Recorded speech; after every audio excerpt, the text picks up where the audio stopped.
வணக்கம். நம்ம அன்றாட வாழ்க்கையில தேவைப்படுற ஒரு சில முக்கியமான விஷயங்கள தொடர்ந்து குடுத்துட்டு இருக்கேன். என் பேர் ராஜா. வாங்க நிகழ்ச்சிக்குள்ள போகலாம். நேத்திக்கு வீடியோல இந்த ஹண்டா வைரஸ் பத்தி ஒரு சில முக்கியமான தகவல் குடுத்திருந்தோம். அந்த ஹண்டா வைரஸ் உலகம் ஃபுல்லா இன்னமும் அது ஒரு பேசு பொருளா இருக்கு அப்படிங்கிறதுனால, அது சம்மந்தமான ரொம்ப ஷாக்கிங்கான ஒரு சில தகவல்கள் கிடைச்சது. அத பத்தி உங்க கூட ஷேர் பண்ணலாம் அப்படின்னு வந்திருக்கேன். இதுல ரொம்ப முக்கியமா கவனிக்க வேண்டியது என்ன அப்படின்னா, ஹண்டா வைரஸ் அப்படிங்கிற அந்த கிருமி 12 நாடுகளுக்கு போயிருக்க வாய்ப்பு இருக்கு அப்படிங்கிறதுனால, அந்த 12 நாடுகள் மட்டும் கொஞ்சம் உஷாரா இருக்கணும் அப்படின்னு சொல்லி, உலக சுகாதார அமைப்பா இருக்கிற WHO வந்து சொல்லியிருக்காங்க. இந்த ஹண்டா வைரஸ் எப்படி பரவுது அப்படிங்கிறதுக்கான ஆரம்ப காலகட்ட அறிகுறிகள் எப்படின்னு சொல்றாங்கன்னா, கப்பல்கள்ல உணவுப் பொருட்கள்லாம் அதிகமா வச்சிருப்பாங்க. அதனால எலி டிராவல் பண்றதுக்கான வாய்ப்புகள் இருக்கு. ஒருவேளை எலியால் இந்த ஹண்டா வைரஸ் பரவி இருக்கலாம் அப்படிங்கிற ஒரு சந்தேகம் இருக்கு. இது இன்னும் உறுதிப்படுத்தப்படல. பட் இதுக்கான ஆரம்பகட்ட அறிகுறிகள் இப்படிதான் இருக்கு அப்படிங்கிற மாதிரி அந்த உலக சுகாதார அமைப்புடைய அதிகாரிகள் சொல்லியிருக்காங்க. ஸோ இந்த 12 நாடுகளை சேர்ந்தவங்க உஷாரா இருக்கணும் அப்படின்னு சொல்றாங்க. அது ஏன் அப்படின்னு பார்த்தீங்கன்னா, நேத்துக்கு வீடியோல சொன்ன அந்த ஒரு பர்ட்டிகுலர் கப்பல்ல தான் 3 பேர் இறந்து போறாங்க. 140க்கு மேல வந்து மக்கள் வந்து பாதிக்கப்படுறாங்க. ஸோ இந்த கப்பல் வேற வேற ஊர்கள டச் பண்ணுது அப்படிங்கிறதுனால, இந்த ஒரு சில 12 நாடுகள் மட்டும் கொஞ்சம் அவேர்னஸா இருக்கணும். அவங்க என்ன மாதிரியான நடவடிக்கைகள் எடுக்கணும் அப்படிங்கிற மாதிரியும் இந்த உலக சுகாதார அமைப்பு வந்து ஒரு அலர்ட் குடுத்துருக்காங்க. அதில பர்ட்டிகுலரா சொல்லணும் அப்படின்னா, நியூசிலாந்து, சிங்கப்பூர், கனடா இந்த மாதிரி ஒரு 12 நாடுகளுக்கு இந்த உலக சுகாதார அமைப்பு வந்து ஒரு எச்சரிக்கை குடுத்துருக்காங்க. இந்த வைரஸ பார்த்து பயப்படாதீங்க. அதே நேரத்தில இத ரொம்ப அலட்சியமாவும் எடுத்துக்க முடியாது. உயிரே போற அளவுக்கு இந்த கிருமி ரொம்ப வீரியமா இருக்கு. அப்படிங்கிற மாதிரி உலக சுகாதார அமைப்பு சொல்லியிருக்காங்க. இது மட்டும் இல்லாம இந்த கொரோனா காலகட்டங்கள்ல மானிட்டரிங் அண்ட் கான்டாக்ட் ட்ரேசிங் அப்படின்னு சொல்லுவாங்க. கொரோனா காலகட்டங்கள்ல இப்ப யாருக்கோ ஒருத்தருக்கு வந்து கொரோனா வந்துச்சு அப்படின்னாக்கா, அவங்க யார் யார்கிட்டலாம் பேசினாங்க, எங்கெங்கெல்லாம் டச் பண்ணாங்க, எங்கெங்க மாதிரியான பொது இடங்களுக்கெல்லாம் போனாங்க, வந்தாங்க அப்படின்னு செக் பண்றது தான் இந்த கான்டாக்ட் ட்ரேசிங். இந்த கான்டாக்ட் ட்ரேசிங் இந்த ஹண்டா வைரஸுக்கும் தொடங்கியிருக்கு.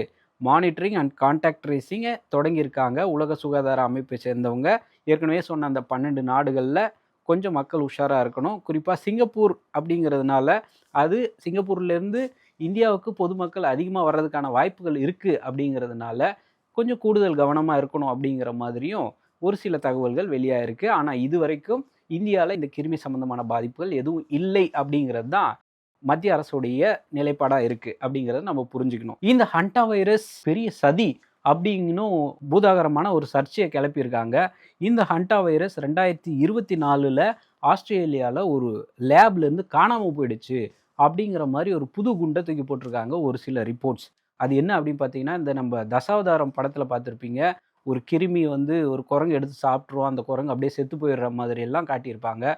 ஸோ இந்த மாதிரி ஒரு லேப்ல தான் இந்த ஹண்டா வைரஸ் முதல்ல வைக்கப்பட்டதா சொல்லியிருக்காங்க. இந்த ஹண்டா வைரஸ் மட்டும் இல்ல, ரொம்ப டேஞ்சரா இருக்கிற 300க்கு மேல வைரஸ்கள் எல்லாமே ஒரு ஆஸ்திரேலியால ஒரு பர்ட்டிகுலரா ஒரு தனியார் லேப்ல இதுக்கான சேமிப்பு மையங்கள் இருந்ததாகவும், அந்த லேப்ல இருந்து 300க்கு மேல வைரஸ்கள் சின்ன சின்ன குப்பிகள்ல போட்டு அதெல்லாம் ஃப்ரீஸ் பண்ணி வச்சிருந்திருக்காங்க. அத ஒரு இடத்துல இருந்து இன்னொரு இடத்துக்கு மாத்தும்போது, இந்த ஹண்டா வைரஸோடைய அதாவது 2 வயால்னு சொல்லுவாங்க. 2 கண்ணாடி டப்பால இருக்கிற 2 வைரஸ் மட்டும் காணாம போயிட்டதா சொல்லியிருக்காங்க. இது மட்டும் இல்ல, அந்த 300 வைரஸ்ல அதாவது எலி மூலமா பரவுறதா சொல்லப்படுற இந்த ஹண்டா மட்டும் இல்ல, குதிரை மூலமாவும் பரவக்கூடிய ஒரு சில ஹென்ட்ரா அப்படிங்கிற ஒரு சில பேர்ல உள்ள வைரஸும் காணாம போயிருக்கு. குறிப்பா ரேபீஸ்ன்னு சொல்லப்படுற ஒரு வகை நோயோடைய கிருமியும் இதுல அடங்கும் அப்படின்னு சொல்லியிருக்காங்க. ஒரு இடத்துல இருந்து இன்னொரு இடத்துக்கு அந்த ஃப்ரீசரை மாற்றும்போது 2 வயால் மட்டும் காணாம போயிடுச்சு அப்படிங்கிற மாதிரி அதை ரொம்ப அலட்சியமா விட்டுட்டதாகவும், 2024ல அந்த ஆஸ்திரேலியால காணாம போனதா சொல்லப்பட்ட அந்த கிருமியை அழிச்சிட்டோம். இதுக்கப்புறம் அந்த கிருமிக்கு வெளியில வர்றதுக்கு வாய்ப்பே இல்லை அப்படிங்கிற மாதிரி அந்த நிறுவனம் தரப்புல சொல்லப்பட்டாலும், இப்போ நம்ம பார்த்துக்கிட்டு இருக்கிற இந்த ஹண்டா வைரஸ் ஆஸ்திரேலியாவில் காணாம போன அதே அளவுக்கு சிவியாரிட்டியோட இருக்கு அப்படிங்கிறத நம்ம இங்க கவனிக்க வேண்டியது இருக்கு. ஸோ இது ஒரு பெரிய சதியா அப்படிங்கிற ஒரு கேள்வியை எழுப்புது அப்படிங்கிறத நம்ம பார்க்க வேண்டியது இருக்கு. நம்ம மக்களுக்கு அடிக்கடி இந்த செய்தி பழக்கப்பட்ட ஒரு செய்தியா இருக்கும். மதிய சாப்பாட்டுல வந்து திடீர்னு சாப்பிட்ட குழந்தைங்களுக்கு உடம்பு சரியில்லை, அதுல என்ன என்ன பிரச்சனை அப்படிங்கிற மாதிரி நம்ம ஒரு சில தகவலுக்கு பார்த்துருப்போம். ஆனா பீகார்ல நடந்த சம்பவம் உண்மையிலேயே ஒரு மனசாட்சியை உழுக்கிற மாதிரியும், என்ன இப்படி இல்லாம நடக்கும் அப்படிங்கிற மாதிரியான சம்பவமும் தெரிய வந்திருக்கு. அது என்ன அப்படின்னு பார்த்தீங்கன்னா, பீகார் மாநிலத்தில சாகர்சா அப்படின்னு ஒரு பகுதி இருக்கு.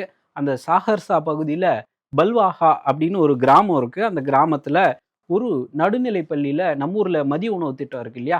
அதே மாதிரி அங்க மிட் டே மீல் சாப்பாடு குடுக்குறாங்க. அந்த மிட் டே மீல்ல சாப்பிட்ட ஒரு 200க்கு மேல குழந்தைகளுக்கு திடீர்னு வாந்தியும், மயக்கமும் வருது. இது யூசுவலா நடக்கிறது தான். அது ஏதோ ஒரு உணவு ஒவ்வாமையா இருக்கலாம் அப்படிங்கிற மாதிரி யோசிக்கும்போது, 250 மாணவர்களும் அடுத்தடுத்து ரொம்ப சிவியரான பிரச்சனைகள பார்த்தாங்க. ஒரு சில மாணவர்கள்லாம் வாமிட் எடுத்து உடம்பே ரொம்ப சரியில்லாம ரொம்ப டயர்ட் ஆகி ஒரு சிலருக்கு ஃபீவர் வந்தத நம்ம பார்க்க முடிஞ்சது. இந்த சம்பவம் வியாழக்கிழமை நடந்ததா சொல்றாங்க. இந்த வியாழக்கிழமை மத்தியான உணவு சாப்பிடும்போது ஒரு குறிப்பிட்ட என்ஜிஓ தொண்டு நிறுவனம் தான் வந்து இந்த பள்ளி மாணவர்களுக்கு சாப்பாடு குடுத்தாங்க. அந்த சாப்பாட்டுல பூச்சி கிடந்ததா ஒரு சில தரப்பு சொல்றாங்க. ஆனா, உண்மையில நடந்த விஷயம் அந்த கிராமத்துல உள்ளவங்க என்ன சொல்றாங்க அப்டின்னா, ஒரு சில மாணவர்கள் சாப்பிட்ட அந்த மதிய உணவுல வந்து ஒரு குட்டி பாம்பே இருந்துச்சு. அத நாங்க பார்த்தோம் அப்டின்னே சொன்னதுனால, இந்த விஷயம் ரொம்ப பூதாகரமா இருக்கு. ஒரு மதிய உணவு திட்டத்துல மாணவர்களுடைய பாதுகாப்புல ஒரு சமரசம் இருக்கா? அப்டிங்கிற மாதிரியான ஒரு சில கேள்விகள் எழுந்திருக்குது. இதுவரைக்கும் நல்ல வாய்ப்பா அவங்கள இமிடியேட்டா ஹாஸ்பிட்டலுக்கு அட்மிட் பண்ணிட்டாங்க அப்படிங்கிறதுனால, ஒரு அசம்பாவிதம் நடக்கிறது தப்பிச்சுச்சு அப்படின்னு சொல்லலாம். அதே நேரத்தில இதுக்கப்புறமாவது மதிய உணவு திட்டங்கள்ல சரியா செயல்படுத்தணும் அப்படிங்கிற கோரிக்கையும் எழாம இல்ல. ஸோ இந்த சம்பவம் என்ன மாதிரியான தாக்கத்தை ஏற்படுத்துது? எப்படி இந்த ஒரு பாம்போ, பூச்சியோ ஏதோ ஒரு சொல்றாங்க விஷ ஜந்துக்கள் சாப்பாட்டுல வந்து விழுகிற அளவுக்கு ரொம்ப அஜாக்கிரதையா செயல்பட்டது யாரு அப்படின்னு சொல்லி விசாரணையும் நடந்துகிட்டு இருக்கு அப்படிங்கிறத நம்ம கவனிக்க வேண்டியது இருக்கு. தமிழ்நாட்டுல அரசியல் சம்பந்தமான செய்திகள நம்ம ஒரு பக்கம் பார்த்துட்டு இருந்தாலும், வடநாட்டுல இப்படியான சம்பவங்கள் நடந்துகிட்டு தான் இருக்கு. அப்படிங்கிறதுக்காக இந்த தகவல உங்களுக்கு ஷேர் பண்ணியிருக்கேன். சரி, எப்போ ஃபோன் வந்தாலும் யாராவது ஒரு தெரியாத நபர்லேருந்து அ எங்ககிட்ட இந்த ப்ராடக்ட் இருக்கு, அந்த ப்ராடக்ட் இருக்கு வாங்கிக்கிறீங்களா?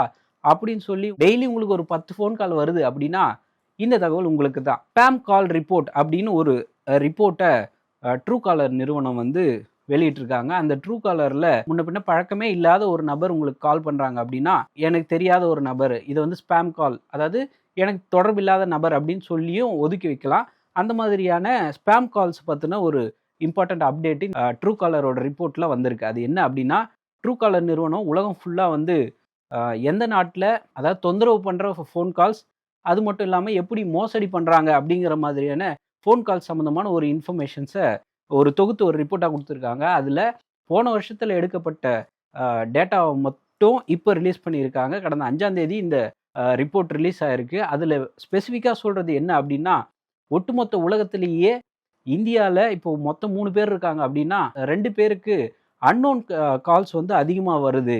மேக்ஸிமம் ஃப்ராட் நம்பர்ஸா தான் இருக்கு. அப்டிங்கிறது அந்த ட்ரூ காலர் சொல்ற முக்கியமான ஒரு விஷயமா இருக்கு. அதிகமான மோசடி கால்ஸ் எந்த டிபார்ட்மெண்ட் சம்மந்தமா வருது அப்படின்னா, 36% ஆஃப் ஃப்ராட் கால்ஸ் வந்து இந்த லோன் தரோம் அப்படின்னு சொல்லி தான் உங்கள மோசடி பண்ணி ஏமாத்துறாங்க. அதனால கொஞ்சம் உஷாரா இருங்க அப்படிங்கிற மாதிரியும் ஒரு தகவல் இருக்கு. இது மட்டும் இல்ல, வடநாட்டிலேருந்து யாரோ ஒரு நபர் வந்து தமிழையே தப்பு தப்பா பேசுவாரு. அது கண்டிப்பா ஃபோர்ஜரி தான் பண்றாருன்னு 16 டிஜிட் நம்பர் சொல்லுங்க சார் அப்படின்லாம் பேசியிருப்பாரு இல்லையா? அந்த மாதிரி இனிமேல் தேவையே கிடையாது அப்படிங்கிற மாதிரியான புது எல்லா இடத்துலயும் டெக்னாலஜி வந்துருச்சு நாங்க விடுவோமா அப்படின்னு சொல்லி இந்த ஸ்பேமர்ஸ் வந்து மெஷின் ஸ்பேம்ஸை யூஸ் பண்றாங்க அப்படின்னும் இந்த ட்ரூ காலருடைய ரிப்போர்ட் சொல்லுது. இந்த ட்ரூ காலர் மெஷின் ஸ்பேம்ஸ் அப்படிங்கிறது ஒரே நாளில் 1000 பேருக்கு கூட நம்பர்ஸை மட்டும் என்டர் பண்ணால் போதும். மேனுவலாக ஒரு ஆள் நம்பர் மட்டும் என்டர் பண்ணால் போதும். நீங்கள் என்ன பேசணும், என்ன எப்படி உங்ககிட்ட இருந்து டேட்டா வாங்கணும் அப்படிங்கிற அதாவது ஒரு கம்ப்யூட்டரே பேசுகிற மாதிரியான சாஃப்ட்வேர்ஸை வச்சு இந்த மாதிரியான மோசடி வேலைகள் அதிகமாக நடக்குது அப்படிங்கிறதையும் ட்ரூ காலருடைய ரிப்போர்ட் சொல்லுது. இது மட்டும் இல்லாமல் மேக்ஸிமம் ஃப்ராட் கால்ஸ் வந்து யார் அதிகமாக பாதிக்கப்படுறாங்க உலகத்திலேயே அப்படின்னு பார்த்தீங்கன்னா, இந்தோனேஷியா தான் இந்த பட்டியலில் முதல் இடத்துல இருக்குது. அதுக்கு அடுத்த இடத்துங்களில் சிலி அப்படிங்கிற நாடு 2ஆம் இடத்துல இருக்குது. அதே போல் வியட்நாம் 3ஆவது இடத்துல இருக்குது. பிரேசில் 4, அப்புறம் நம்ம 5ஆவது இடத்துல இருக்கோம். உங்களுக்கு தெரியாத நபர் யாராவது உங்களுக்கு கால் பண்ணி எங்களுக்கு இந்த மாதிரி காசு வேணும் அப்படி இப்படின்னு ஏதாவது கேட்டாங்கன்னா, உடனடியாக அதை நீங்கள் ஸ்பேம்னு நோட் பண்ணிக்கலாம். அப்படி இல்லைன்னா உங்களுடைய டெலிகாம் ஆப்ரேட்டருக்கு ஃபோன் பண்ணி என்னை தொந்தரவு பண்ணாதீங்க அப்படிங்கிற இந்த டிஎன்டி ஆப்ஷன் இருக்குதா அப்படிங்கிறத நீங்கள் விசாரிச்சுக்கிறது இன்னும் கொஞ்சம் பெட்டராக இருக்கும். இது மட்டும் இல்லாமல் உங்ககிட்டேருந்து பணம் பறிக்கிற நோக்கத்தில் இருக்குது அப்படின்னா, கவர்மெண்ட்டோடைய போர்ட்டல்ஸ்லேயும் நீங்கள் இதை வந்து ரிப்போர்ட் பண்ணலாம் அப்படிங்கிற அந்த தகவலையும் நம்ம தெரிஞ்சுக்க வேண்டியது இருக்குது. தெரியாத நபர்கள் உங்ககிட்ட ஓடிபியோ இல்லை வேற ஏதோ ஒரு நம்பர்ஸையோ இல்லை லிங்கையோ கிளிக் பண்ணுங்க அப்படின்னு சொன்னாங்கன்னா தயவுசெய்து அதை செய்யாதீங்க அப்படிங்கிறது தான் போலீஸ் தரப்புலேருந்து சொல்கிற முக்கியமான அப்டேட்டாக இருக்குது. ஸோ இந்த தகவல்கள் நம்மளுடைய தினசரி வாழ்க்கைக்கு ரொம்ப பொருத்தமாக இருக்கும் அப்படிங்கிறதுனால இந்த தகவலை முன் வச்சிருக்கேன். ஸோ இந்த மாதிரியான இன்ட்ரெஸ்டிங்கான தகவல்களை தொடர்ந்து கொடுக்குறேன். என் பேர் ராஜா. நன்றி, வணக்கம்.